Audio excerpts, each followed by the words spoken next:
Welcome back to What Matters This Week. I'm Lauren Maloney. Joining me now from Colchester is Aaron Frank, Town Manager, and Public Works Director Bryan Osborne. Gentlemen, I appreciate you being here. Lauren, thank you for having us. It is town meeting day time already. It feels like it happened pretty quick this year, right? It rolls around. It does. It does. Let's start with the budget first, Aaron, because we're talking about a 2.4% increase. Yes. Where do you need help this year? Sure. So the 2.4% increase breaks down into two components, about 1.2%, about $150,000 for continuation of existing services. If you look at the private sector indices of the cost to employees, it's about 1.9%. We try to benchmark ourselves against that. So we're doing pretty well in that regard, kind of beating the private sector. But as far as new resources, again, we need about $159,000 for those. Some of the areas that we're looking to resource better include weekday daytime firefighters. We have about 90 volunteer firefighters in the town of Colchester, but during the weekday daytimes, we're a little bit shy of meeting the needs that we have should a structure fire occur. So we're applying for a federal grant, and we have about $37,000 in funding for weekday daytime firefighters, which is the first portion of a grant match. The next area that we're looking to resource a little bit better is streets and highway maintenance. The town has grown about 1.5% every year since about 2000, so we have more streets, more paths, and things to plow, maintain throughout the year. So we've got about $70,000 increased cost for a highway maintenance worker. Another area that we're resourcing a little bit better is community justice. We're partnering with the town of Essex, and they have a community justice program, whereas if people have crimes maybe for the first time or youth, they work with a local group, and then they have community reparations through that, and it's about $16,000. And then finally, we have a community collaborative with the Howard Center and 6 other communities in Chittenden County where we have community social workers that can work with the police if somebody has a social service or mental health need. That's about $20,000. So those are really the areas that we're looking to resource a little bit better with new programs and services. And a lot of towns and communities around Chittenden County, around Burlington, are also taking advantage of that mental health kind of shared plan. Exactly. Bryan, the fascination is really going to be on you when it comes to this, because I know this is a big ballot item for Colchester, is this Mallett's Bay sewer project. Now, this has appeared or been a part of a town plan dating back to 1964. So I imagine this has been a concern for some time. Yeah, it certainly has. I mean, as far back as you said, in 1964, it first began appearing in the town plan as a priority. It's been in virtually every planning document that the town has created since then. The Heritage Project, wastewater master plans, Mallett's Bay initiatives, to name a few. So it certainly has been a priority, and is really, as much attention that's been focused on this, it's really one singular project within dozens and dozens of projects and programs that make up what we refer to as the Mallett's Bay Initiative, which is a very multifaceted, broad-based plan to address all of the challenges facing Mallett's Bay, whether it be water quality, land use, recreation, etc. So at the heart of this, there really needs to be an entirely new sewer system reworked around the edge of the bay, correct? Yeah, right now this entire area is served by on-site wastewater systems. We know that those on-site wastewater systems are in an area that can't adequately support them. There are just too many environmental and area constraints to allow a properly functioning septic system. We've seen significant numbers of failures as a result of that. 13 failed septic systems in the last 10 years within this small area. That's a significant number of failures. We've been able to document through some fairly sophisticated water quality sampling using DNA analysis the presence of human waste bacteria. So after a very lengthy and comprehensive study that took place for around 4 years, it was funded by the United States EPA for $2 million.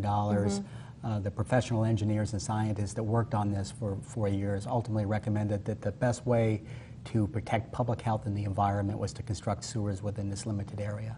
Okay. Now, this was also on the agenda or up for voters in 1999, and it failed. So the big question, what's different now? Yeah, it's a great question. There was a lot of significant takeaways from the 1999 project.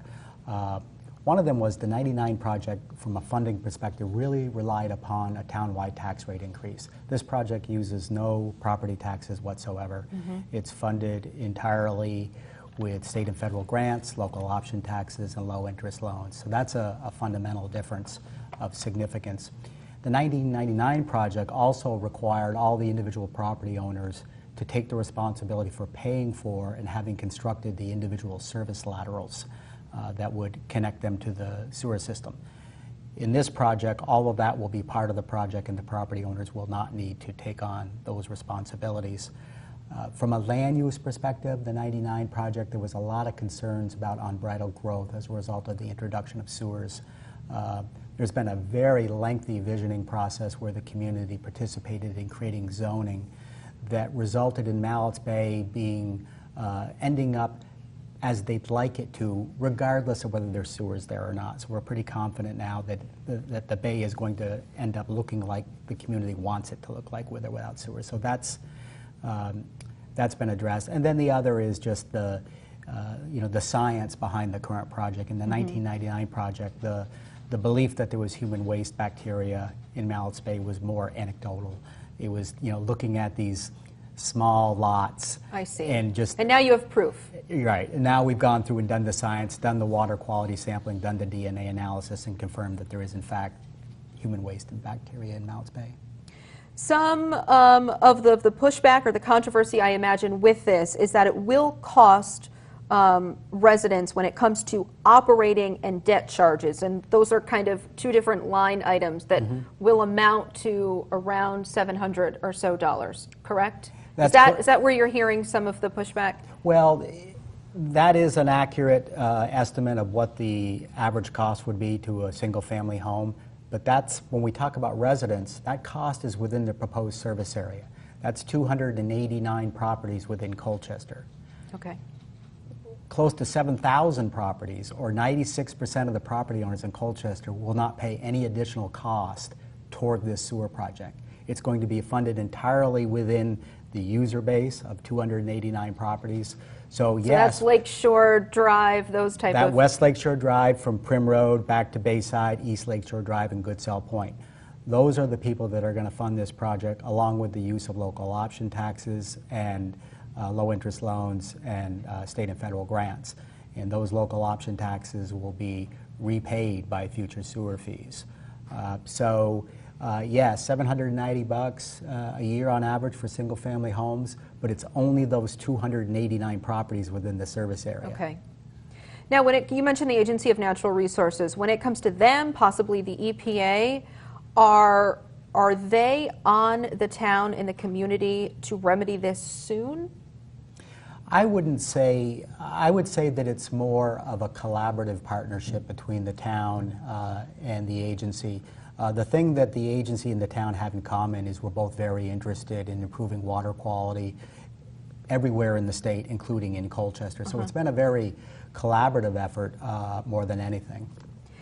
For, let's say, each home, let's say this passes, when it comes to installation, et cetera, is it going to affect homeowners and families in a big way? The construction of it? Well, there'll be construction in their front yards as the service connections are constructed. There'll be disturbance, of course, within the roadway corridors where the sewer lines will be installed. So, it's going to be probably a 2-year construction project. So it's a big project. Oh, okay. If this fails, Bryan, what's next? I honestly don't know. I mean, if we had I think we've concluded that if we had another alternative or another option, we would have pursued that. I think what we're going to have to do is just kind of live with the existing conditions and do the best we can with them, which is what we've been doing for years. And I think the general consensus is it's really not good enough. But we just don't think that there are any other realistic options. Could that lead to further water closures when it comes to swimming, et cetera, in the summertime? Is that what some of these problems are connected to? Well, it's related to just human waste bacteria, and I don't think that the problem is going to go away on its own. Will it get worse? It could. It could. There's a kind of an informational meeting coming up again, correct, before town meeting? Yes. Okay, February 26th? February 26th Okay. at 6:30 p.m. at the Colchester High School Performing Arts Center. Okay, appreciate it. What time? 6:30 p.m. Okay, put you on the spot. Yeah.